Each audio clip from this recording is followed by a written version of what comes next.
I was having a quiet dinner with an elegant woman when my wife stormed into the restaurant, furious. "Who is she? How could you?" I smiled calmly. "I'd like you to meet your lover's wife. We're in the middle of finalizing our divorce." The night my world fell apart started like any other Tuesday. I was fixing the porch light in front of our modest two-story house in Oakwood, Ohio. When my phone vibrated in my back pocket, the caller ID showed Lisa, my wife of 18 years. I almost did not answer, thinking she was calling to remind me of some household chore I had forgotten. "Hello, honey," I said, balancing the screwdriver between my teeth while holding up the light fixture. Silence. Then I heard something that made my blood run cold. It was Lisa's laugh, but not the one I knew from our morning coffees or family dinners. This one was different, full of affection and closeness. The kind of laugh you share with someone you feel very connected to, not your spouse. "Oh my God, Brandon, you're incredible," I heard her say into the phone. "I can't believe we have 3 whole days together." My hands started shaking. The screwdriver clattered onto the porch floor. "Lisa," I whispered, but she could not hear me. It was a pocket dial, the kind that reveals everything you are not supposed to know. "Tell me again how much more exciting you are than boring old Matt," she continued, and my heart stopped cold. "Matt, that was me. She was talking about me." A man's voice replied, deep and confident. "Babe, your husband would not know how to bring real connection into a relationship if his life depended on it. You told me yourself. The same routine every time. No spark, no excitement. What a bore." They both laughed, and the sound felt like broken glass in my chest. "My name is Matt Thompson, by the way. I am 47 years old, owner of Thompson Home Repair Services. The guy who fixes your leaky faucets and builds your garden decks. It is not glamorous, but it is honest work that pays the bills and puts food on the table. At least, I thought it did." Apparently, I was wrong. "This hotel is perfect," Lisa went on. "Room 237 at the Riverfront Lodge. No one from Oakwood ever comes here." The Riverfront Lodge. I knew it. A nice place about 2 hours north where Lisa claimed to be for a 3-day marketing conference for her job at Summit Marketing Group. Except now I knew the only thing she was marketing was herself to another man. The line went dead. I stood there on my own porch, surrounded by the tools of my trade, feeling like the biggest fool in Ohio. 18 years of marriage, 2 kids, Logan, 21, away at college, and Emma, 19, working in Columbus. A mortgage we had paid down together, dreams we had shared, a life I thought we had built in partnership. It was all a lie. But here's the thing about being a handyman. You learn how to fix broken things. And my marriage was not just broken, it was demolished. It was time to clear the rubble and build something new. I picked up the screwdriver and finished fixing the porch light. Then I went inside, opened a beer, and started to plan. The next morning, I did something I had never done in 18 years of marriage. I went through Lisa's things. Her laptop was password protected, but she had always been predictable. Her password was Emma 2004, our daughter's name and birth year. What I found made the phone call look tame by comparison. There were text messages going back 6 months, photos I will not describe, but will never forget, and hotel receipts disguised as business expenses. A whole secret life laid bare in digital black and white. The man was Brandon Hayes, owner of Hayes Elite Autos downtown. I knew him. We had met at several community events, barbecues. We had even shared a beer at Hank's Tavern a few times. He was everything I was not, flashy, suave, driving a different luxury car from his own lot every month. The kind of guy who wears $1,000 suits and talks about his investment portfolio at neighborhood parties. The kind of guy my wife apparently preferred. But Brandon had something I bet he valued more than my wife's attention. His reputation and his marriage to Nicole Hayes, daughter of the wealthiest family in 3 counties. I took screenshots of everything, saved them to a flash drive, and headed to Hank's Tavern. Hank Riley had owned the tavern for 23 years, ever since he got out of the Army. He was the kind of bartender who remembered your drink and your problems, dispensing advice like prescriptions and knowing everyone's business before they did. If I was going to face this situation, I needed intelligence. Hank was the unofficial source of information in Oakwood. "Matt," he grunted when I walked in at 11 in the morning. "A little early, even for you. What is eating you?" I sat at my usual stool at the bar and ordered a whiskey. Hank raised an eyebrow but poured it without comment. "Hank," I said, What do you know about Brandon Hayes? Hank's expression changed. He glanced around the empty bar, then leaned closer. Why? Because he is involved in an inappropriate relationship with my wife. Hank whistled softly. Wow, Matt. You sure? I pulled out my phone and played him a recording I had made of the pocket dial. Hank's face darkened as he listened. That guy, he muttered. And Lisa. Matt, I am sorry. Do not be sorry. Help me. Hank refilled my glass without me asking. What do you need? Everything you know about Brandon. His business, his marriage, his weaknesses. I want to address this where it matters most. Matt, you sure about this? Actions like this have a way of. I looked him straight in the eye. They laughed at me, called me boring, said I could not bring any real connection, made fun of our routine life together. They planned on continuing this indefinitely while I played the clueless husband at home. So yeah, I am sure. Hank nodded slowly.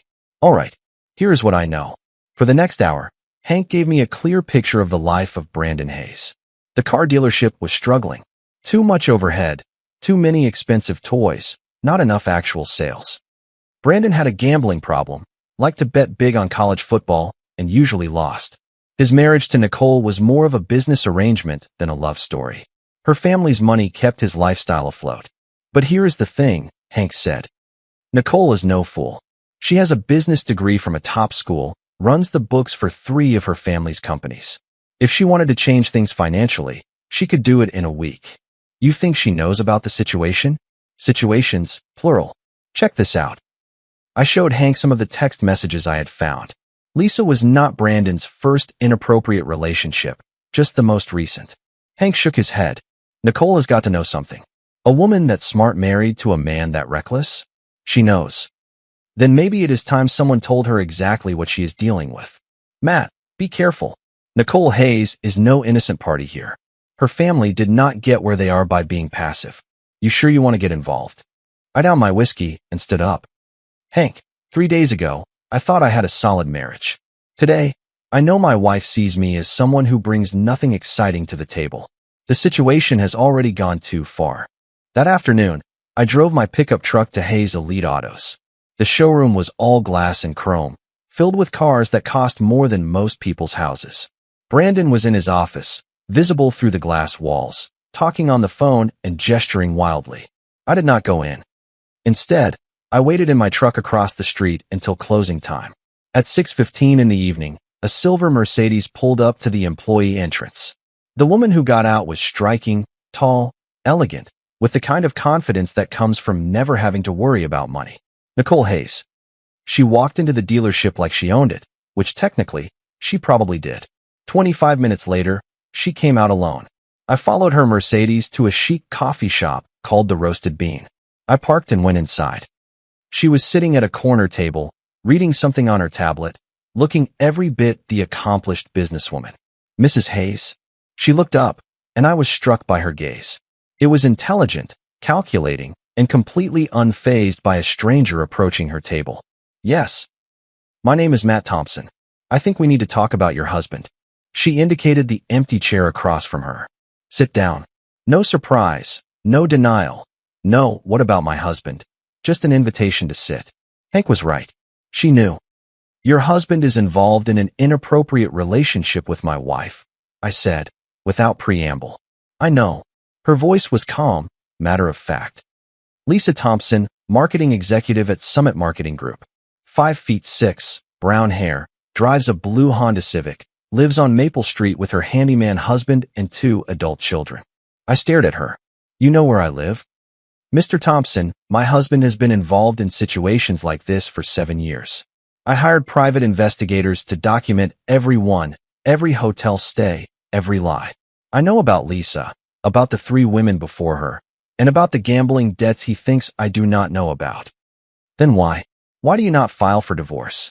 She smiled, but it was not a pleasant smile. Because divorce would be too simple, too clean. Brandon thinks he is clever, thinks he is getting away with it. He has no idea that every move he makes, every dollar he spends, every lie he tells is being recorded and documented. She leaned forward. The question is, Mr. Thompson, what are you going to do about your wife? I pulled out my phone and showed her some of the text messages. Her expression did not change as she read, but I saw her jaw tighten slightly. They are at the Riverfront Lodge right now, I said. Room 237, having a fine time laughing about what disappointments we are. Nicole was silent for a long moment. Then she said, Mr. Thompson, how would you feel about evening the score? What exactly are you suggesting? I asked, though I was pretty sure I knew. Nicole's smile was as sharp as a razor blade. I am suggesting that if they want to play these games, we should play too. But we play to win. She pulled out her own phone and showed me a picture. Brandon and Lisa entering the Riverfront Lodge, his hand on her back, both of them laughing. Taken 2 hours ago, she said. I have a private investigator documenting everything. Photos, videos, receipts, all of it. You are planning something. Mr. Thompson, I have been planning something for 7 years. The only question was timing. Your wife just became the final piece I needed. I studied her face. Nicole Hayes was beautiful, but there was something determined in her eyes, something that suggested crossing her would be a very bad idea. What is the plan? First, we need to understand what we are really dealing with. She pulled out a tablet and opened a file labeled Brandon Evidence. Your wife is not Brandon's first situation, and she will not be his last. He has a pattern. She showed me a timeline stretching back 7 years. Photos of Brandon with different women, hotel receipts, credit card statements, even recorded phone calls. He targets married women, Nicole continued. Usually ones who feel neglected or unappreciated. He overwhelms them with attention, makes them feel special, convinces them their husbands do not understand them. Classic pattern. And you just let this happen? I documented it happening. There is a difference. Her voice was ice cold. I needed enough evidence to address this completely when the time came. But I also needed something else.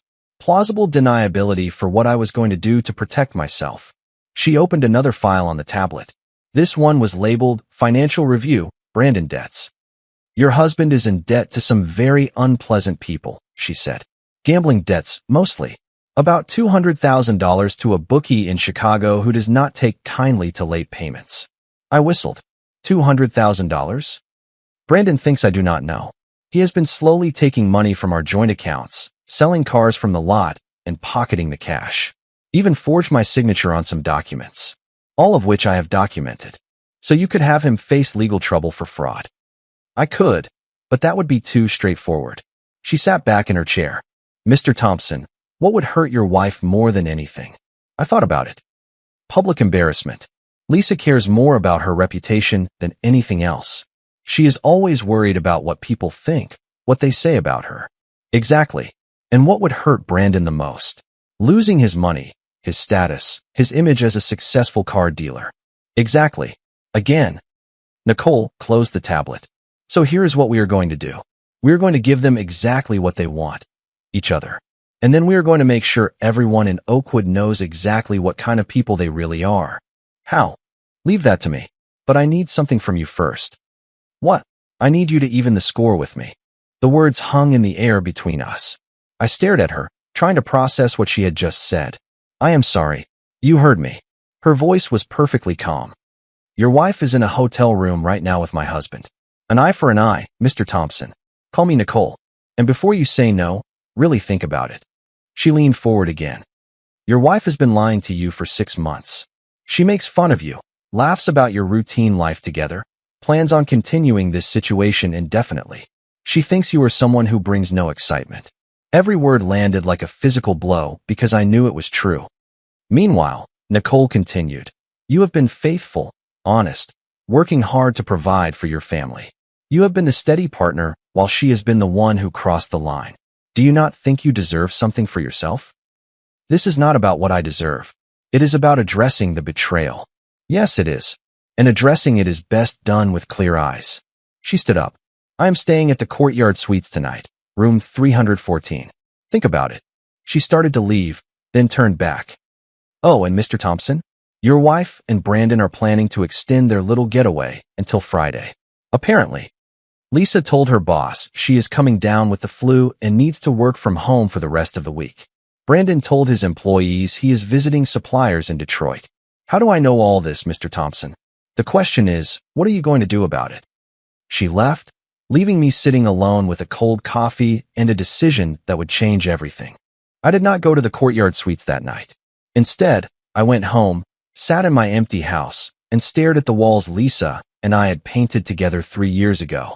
I looked at our wedding photos, our family pictures, the life we had built together.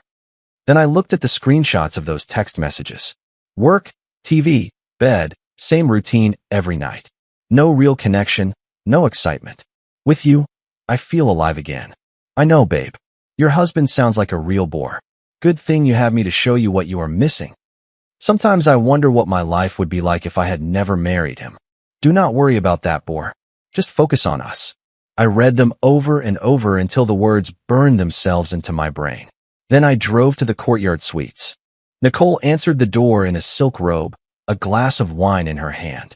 She looked at me for a long moment, then stepped aside to let me in. I was not sure you would come. Neither was I. Her room was a suite, elegant and expensive. She had ordered room service, cheese, crackers, a bottle of wine that probably cost more than I made in a week. Drink, she asked. I nodded. She poured me a glass of wine, and we sat at opposite ends of the couch, not talking, just drinking and thinking about what we were about to do. Second thoughts? She finally asked. Third and fourth thoughts. But you are still here. Yes. Why? I thought about how to answer that. Because I am tired of being the steady guy who gets walked all over. Because my wife thinks I am someone who brings no spark. Because 18 years of marriage apparently means nothing to her. And because you are right. An eye for an eye. Nicole set down her wine glass and moved closer to me on the couch. Matt, can I ask you something personal? Go ahead. When was the last time your wife made you feel truly wanted? Not just tolerated. I thought about it and realized I could not remember. It has been a long time. When was the last time she initiated any real closeness? I do not know. Months, maybe longer. When was the last time she told you that you were handsome or that she was lucky to have you? The answer was never, but I could not bring myself to say it out loud. Nicole reached out and touched my face. You are a good man, Matt Thompson. You deserve better than what she has been giving you. What happened next was a moment of intense connection. We spent the night together, and for the first time in years, I felt desired. Not tolerated, not put up with, but actually wanted. It was everything my marriage had not been for years. Passionate, intense, connected. Nicole was attentive and responsive in ways that made me realize just how absent that had been in my relationship with Lisa. Afterward, we lay in bed, talking about our marriages, our disappointments, our plans for addressing the situation. Tomorrow, Nicole said, we start phase 2, which is making sure everyone in Oakwood knows exactly what kind of people our spouses really are. How? She smiled that determined smile again. Leave that to me. But first, we need more evidence. I want pictures of them together, somewhere public where people will recognize them. They are supposed to be back on Friday. They are, but they are also planning a little outing tomorrow night. Dinner at the Garden House, that upscale restaurant downtown. Brandon made the reservation under a fake name, but my investigator is tracking his credit cards. That is pretty bold, going somewhere local. Brandon is getting reckless. He thinks he is untouchable. Nicole turned to me. We will be there too. Different table, but close enough to get pictures. And then we spring our trap. The next evening, I put on my best suit, the one I had worn to my daughter's high school graduation, and met Nicole at the Garden House. She looked stunning in a black dress that probably cost more than my pickup truck, and I felt a flash of pride walking in with her. We were seated at a table with a perfect view of the restaurant. 25 minutes later, Brandon and Lisa walked in. Seeing them together in person was like a punch to the gut. Lisa was wearing a dress I had never seen, something red and expensive. She was laughing at something Brandon said, touching his arm, looking at him the way she used to look at me 20 years ago. Brandon was in his element, expensive suit, gold watch, playing the part of the successful businessman to the hilt. He ordered wine without looking at the prices, made a show of tasting it for the server, and generally acted like the big shot he thought he was. Nicole took pictures with a camera that had a lens longer than my forearm, professional-grade equipment that captured every moment, every touch, every intimate look between them. Got them, she whispered. These are perfect. And now we wait for the right moment. That moment came when Brandon excused himself to go to the restroom. Nicole stood up immediately. Where are you going? To introduce myself to your wife. Before I could stop her, Nicole walked over to Lisa's table. I could not hear what she said, but I saw Lisa's face go pale. They spoke for maybe 30 seconds. Then Nicole handed Lisa something, a business card perhaps, and walked back to our table. What did you say to her? I told her that her husband knows exactly where she is and who she is with.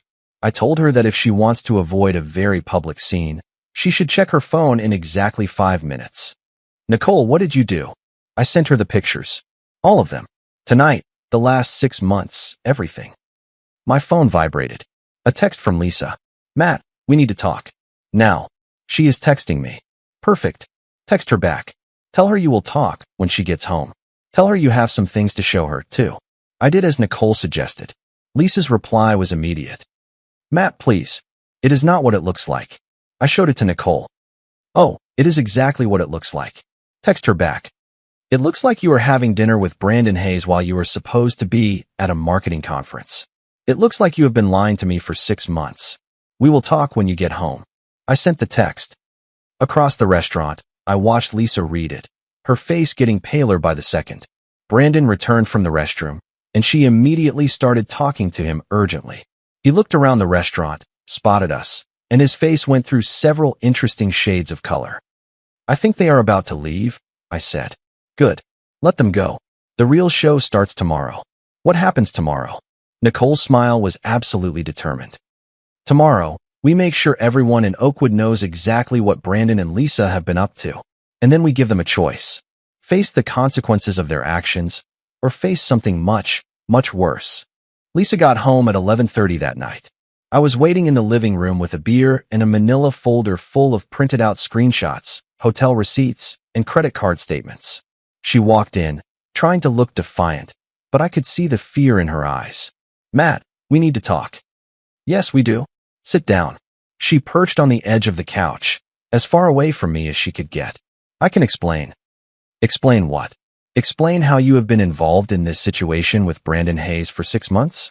Explain how you have been lying about business trips? Explain how you laugh about our routine life together with your partner in this. Her face crumpled. You heard that. I heard everything, Lisa. The pocket dial Tuesday night. Room 237 at the Riverfront Lodge. How boring I am. How I bring no excitement. All of it. Matt, please. I am not finished. I opened the folder and started spreading pictures out on the coffee table. 6 months of evidence. Hotels, restaurants, text messages, photos. You want to explain this? Lisa looked at the pictures and started to cry. Not the pretty kind of crying you see in movies, but desperate sobs. I never meant for this to happen, she said between sobs. But it did happen. For 6 months. It happened while I was working 60-hour weeks to pay for this house, your truck, the kids' college. You were involved with Brandon Hayes. You do not understand. Then make me understand. Make me understand how 18 years of marriage means so little to you that you could throw it all away for some flashy car dealer with a gambling problem. That got her attention. Gambling problem? Oh, you did not know? Brandon owes $200,000 to a bookie in Chicago. He has been stealing from his own dealership to pay for it. But I guess he did not mention that in between sessions of making fun of your steady husband. Lisa wiped her eyes. Matt, I know you are hurt. Hurt? I stood up. Lisa, hurt is when you forget our anniversary. Hurt is when you are too tired for closeness. This is betrayal. This is 18 years of my life wasted on someone who thinks I am a disappointment. I never said. You said exactly that. I have recordings, Lisa. I have everything. She was silent for a long time. Then she said, What do you want? I want a divorce. Matt, please. We can fix this. We can go to counseling. Counseling. I laughed, but the sound was bitter to my own ears. Lisa, you planned on continuing this situation indefinitely. You told Brandon that sometimes you wonder what your life would be like if you had never married me. What exactly would we talk about in counseling? I was confused. I made a mistake. 6 months is not a mistake. 6 months is a choice. A choice you made every single day. Lisa stood up and tried to move toward me, but I backed away. Do not. Matt, I am just trying to. Do not. Just do not. Matt, I love you. No, you do not. You love the security I provide. You love having someone to pay the bills while you create a different life with your partner. But you do not love me. My phone vibrated. A text from Nicole. Phase 2 starts tomorrow. Are you ready? Who is that? Lisa asked. Nicole Hayes, Brandon's wife. We have been comparing notes. Lisa's face went white again. What does that mean? It means she knows everything, too. It means your little secret is not so secret anymore. Matt, what are you planning? I looked at my wife, my soon-to-be ex-wife, and felt nothing but contempt. I am planning on making sure everyone in Oakwood knows exactly what kind of person you really are. You cannot. I can and I will. Unless you want to make this easy and sign the divorce papers. I am not signing anything. Then you will face the consequences. Lisa tried a different approach. Matt, think about the kids. Think about Logan and Emma. Do you really want them to know about this? The kids? You mean the kids you were perfectly willing to lie to for 6 months? The kids whose college fund you helped drain with your hotel receipts and expensive dinners. That is not fair. Fair. I walked over to the window. You know what is not fair, Lisa? Working your tail off for 18 years to build a life with someone only to find out they think you are a disappointment. You know what is not fair? Being faithful and honest while your spouse laughs about you with their partner. I turned back to face her. You want to talk about fair? Tomorrow, everyone in Oakwood is going to know what you and Brandon have been up to. Your boss, your coworkers, your friends, everyone. And then we will see how fair you think life is. Matt, please. Go to bed, Lisa. Sleep in the guest room. And tomorrow, you can decide whether you want to sign these divorce papers or face the alternative. She started to say something else, but I held up a hand. We are done talking. Get out of my sight. She left, and I sat back down with my beer and my folder full of evidence. Tomorrow, Nicole and I would execute phase 2 of our plan. Tomorrow, Brandon and Lisa would learn that actions have consequences. Tomorrow, I would stop being the steady guy who gets walked all over and start being the one who addresses the situation. I finished my beer and went to bed, sleeping better than I had in months. The next morning, Lisa tried one last time to talk me out of what she thought I was planning. She made my favorite breakfast, pancakes and bacon, and sat across from me at the kitchen table like we were a normal married couple. Matt, she said, I know you are angry, and you have every right to be. But please, think about what you are doing. I am thinking, very clearly. If you expose this, it will hurt everyone. Me, you, the kids, even Brandon's family. You should have thought of that 6 months ago.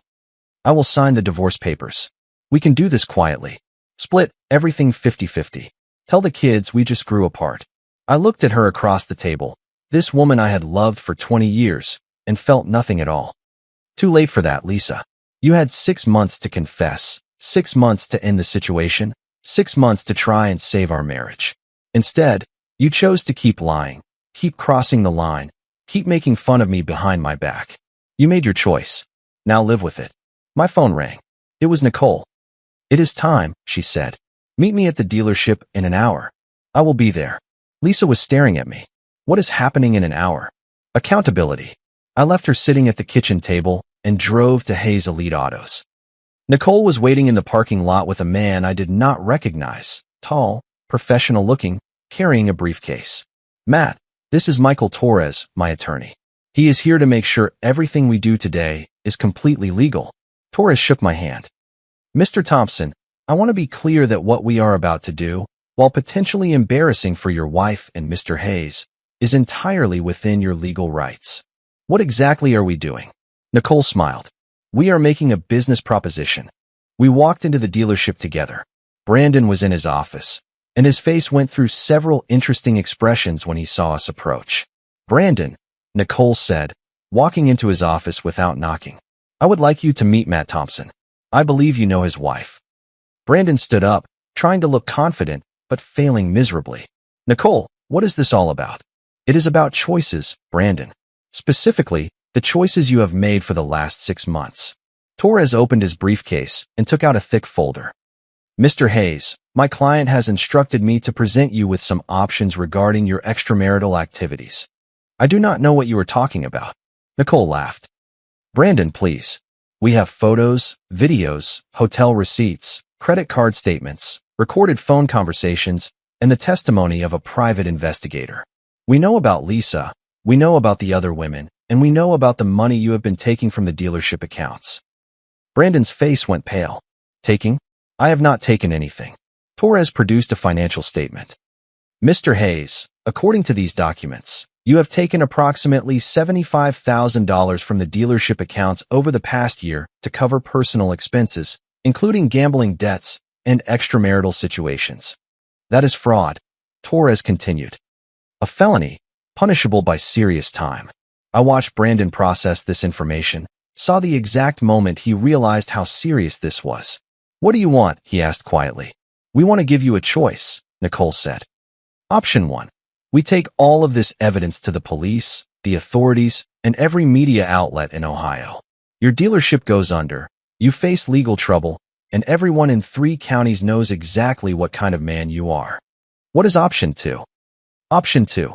You and Lisa make a public statement. Today, in front of everyone. What kind of statement? I spoke for the first time since we had entered the office. The kind where you admit to having this inappropriate relationship with my wife.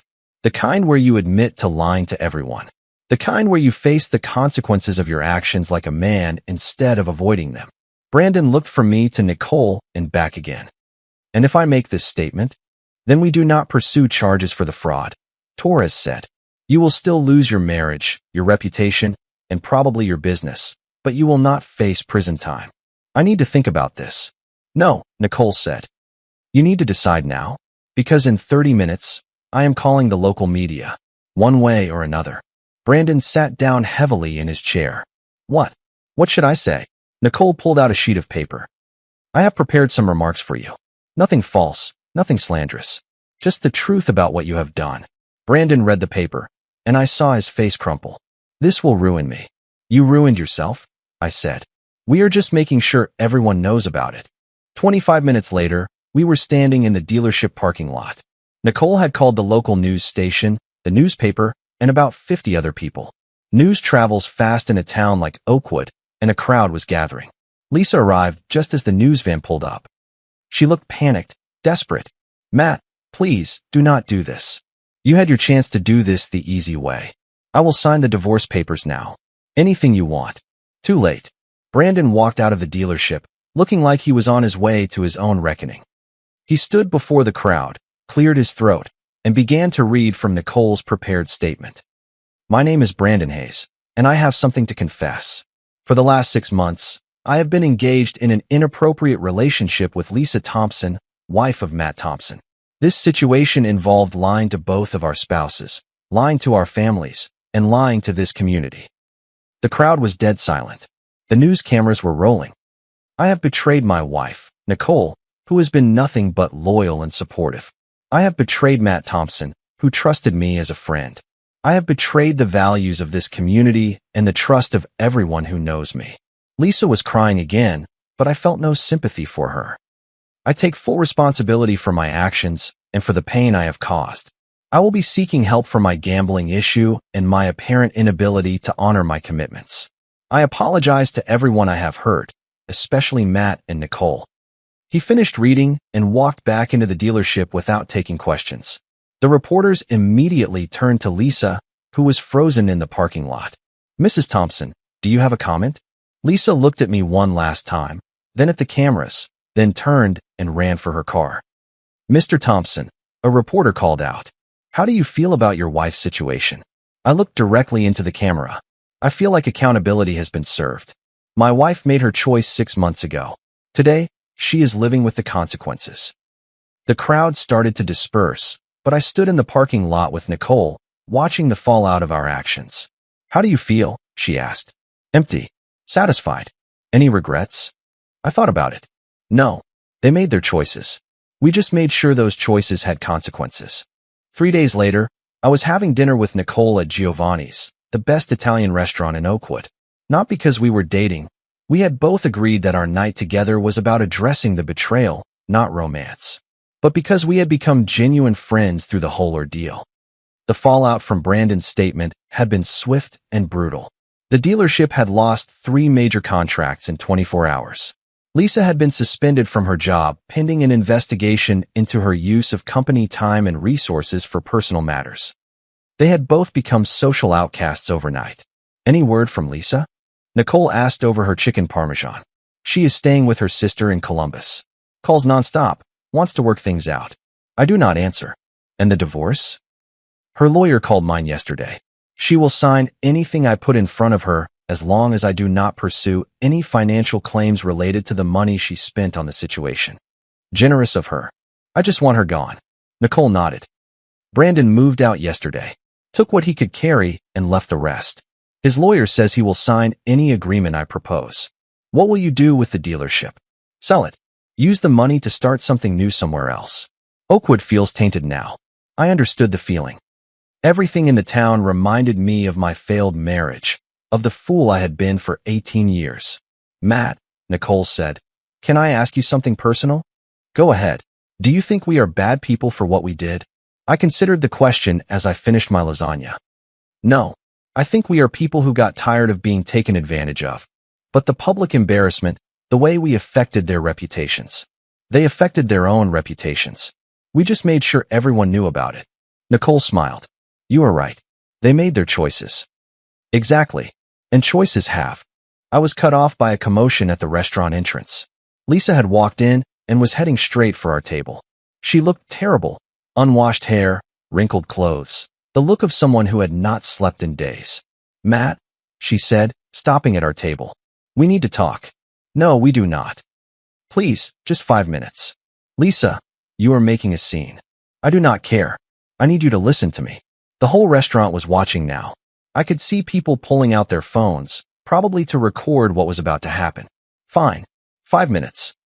Lisa pulled an empty chair up to our table, uninvited. Matt, I know I hurt you. I know I made terrible choices. But we can fix this. No, we cannot. We can go to counseling. We can work through this. 18 years of marriage has to count for something. 18 years of marriage did not count for anything when you were involved with Brandon Hayes. Several people at nearby tables turned to stare. Lisa's face flushed. You do not have to be cruel. Cruel? I laughed. Lisa, you spent 6 months laughing at me with your partner. You called me boring, routine. You said I brought no excitement. You lied to me every single day, and I am the one being cruel. I was confused. You were selfish. There is a difference. Nicole had been silent during this exchange, but now she spoke. Mrs. Thompson, perhaps this conversation would be better had in private. Lisa turned on Nicole with pure frustration in her eyes. This is all your fault. You influenced my husband, turned him against me. I did not have to turn him against you. You did that all by yourself. You spent the night with him. You are just as involved as I am. No, Nicole said calmly. I am exactly as involved as you are. The difference is, I am not pretending to be the victim. Lisa stood up abruptly, her chair scraping loudly against the floor. Matt, if you do not come home and fix this, you will regret it. Is that a threat? It is a promise. You think you can embarrass me and just walk away? You think you can affect my life and face no consequences? I stood up, too, and I could feel the anger rising in my chest. Lisa, you affected your own life. I just made sure everyone knew about it. You ruined everything. I ruined everything? My voice was rising, and I did not care. I worked 60-hour weeks to pay for our life. I was faithful for 18 years. I supported your career, your dreams, your goals, and you threw it all away for some flashy car dealer with a gambling problem. You were never there for me emotionally. The heck I was not. I was there every single day for 18 years. You are the one who checked out of our marriage. Do you not get it? You wanted excitement. So you found it with Brandon. Connection? You took it from him. To feel special? He fed you lies that your steady husband was holding you back. Lisa was crying, but I felt nothing. Matt, please. No. You chose Brandon. You chose the lies. You threw away 18 years for 6 months of something that was never real. I slid an envelope across the table. Divorce papers. Sign them. I will not. Then you get nothing. No money. No house. No more secrets I am keeping for you. And everyone will know exactly why this marriage ended. She glanced around the crowded restaurant at the dozens of eyes on us and whispered, This is not over. Yes, it is. She stormed out, leaving the papers behind. The room fell silent, then buzzed back to life. Nicole raised an eyebrow. Dramatic. She will sign, I said. She cares more about her image than anything. I just affected it in public. 2 days later, the signed papers arrived at my lawyer's office.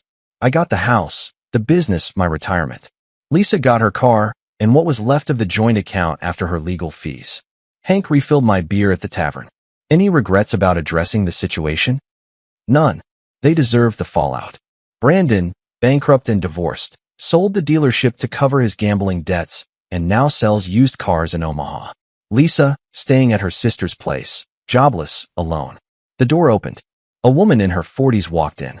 Warm eyes, an easy smile. She ordered a glass of wine and sat 2 stools down. New in town. Hank asked. Just moved from Chicago. I start at the bank on Monday. Welcome. I am Hank. This is Matt. She turned. Hi, Matt. I am Emily. We talked for an hour. About her move, small town life, her own divorce years ago. She was bright, funny, honest. She stood to leave. Maybe I will see you around. I would like that. After she left, Hank smiled. New beginning material right there. I am not ready. You are 47, man. Do not let the bitterness win. He was right. The house felt empty, but not lonely. It felt full of possibility. My phone vibrated. Unknown number. Hi, Matt. It is Emily from the bar. Coffee sometime. No pressure. I smiled and texted back. Tomorrow afternoon works. I cannot wait. 3 years later, Emily and I got married in a small ceremony at Hank's Tavern, surrounded by people who genuinely cared. A card arrived from Lisa. No return address, postmarked from Florida. I threw it away without reading it. Some chapters end in pain. Others begin in quiet victory. The best way to address betrayal is not ruin. It is building a life so good that the situation fades into nothing more than a bad memory you rarely think about. I learned that the hard way, but I learned it. Comment. Hey everyone, stories like this always make me reflect on how important self-respect really is in life. I believe we all deserve to be treated with genuine care and honesty in our relationships. When someone crosses a clear boundary, it's okay to stand up for yourself and choose better. Healing starts the moment we stop accepting treatment that hurts our hearts. Taking responsibility for our own peace is one of the strongest things we can do. Sometimes choosing calm over continued pain is the kindest choice we can make for ourselves. Be gentle with yourself while you heal. You truly deserve that. I hope this encourages you to think about the relationships in your own life right now. Building a life filled with respect and real connection is always possible. I'd love to hear what this made you feel or think about.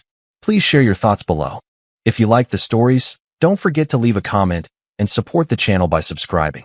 See you in the upcoming stories.